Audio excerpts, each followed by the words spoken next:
If you look at that, China, first row, China, 67%. That's tariffs charged to the USA, including currency manipulation and trade barriers. So foreign scavengers have torn apart our once beautiful American dream. We had an American dream. None of our companies are allowed to go into other countries. And I say that, friend and foe. And in many cases, the friend is worse than the foe in terms of trade.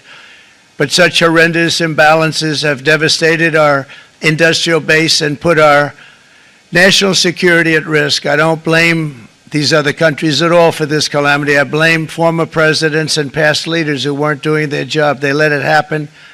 But it's not too late any longer, and we're going to start being smart, and we're going to start being very wealthy again. We're going to be wealthy as a country because they've taken so much of our wealth away from us. We're not going to let that happen.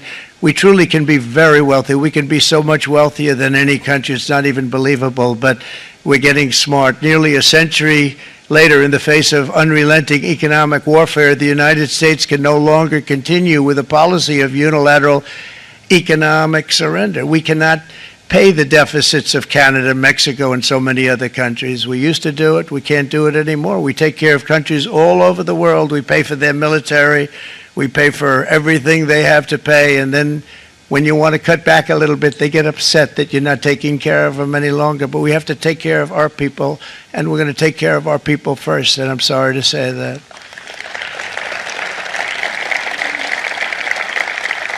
And today we're standing up for the American worker, and we are finally putting America first.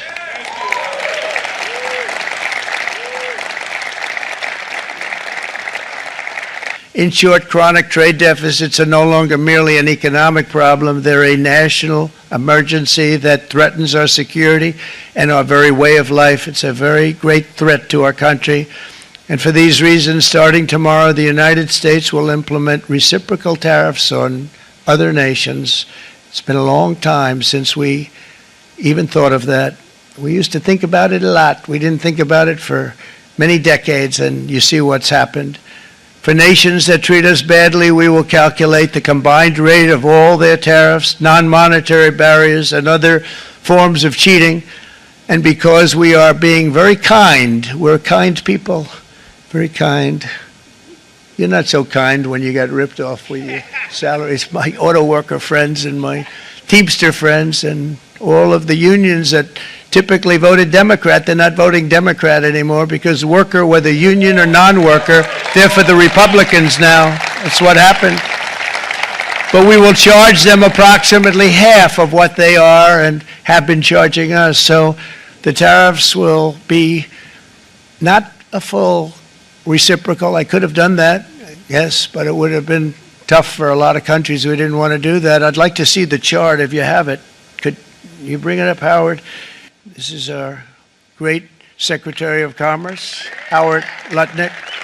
So if you look at that, China, first row, China, 67%. That's tariffs charged to the USA, including currency manipulation and trade barriers. So 67%, I think you can, for the most part, see it. Those with good eyes, with bad eyes. We didn't want to bring, it's very windy out here. So it's 67%, so we're going to be charging a discounted reciprocal tariff of 34%. I think, in other words, they charge us, we charge them less. So how can anybody be upset? They will be because we never charge anybody anything, but now we're going to charge. European Union, they're very tough, very, very tough traders. You know, you think of European Union, very friendly. They rip us off. It's so sad to see. It's so pathetic. 39%, we're going to charge them 20%, so we're charging them essentially half. Japan, 46%. They would charge us 46%, and much higher for certain items like cars, you know, little items like cars. 46%, we're charging them 20%.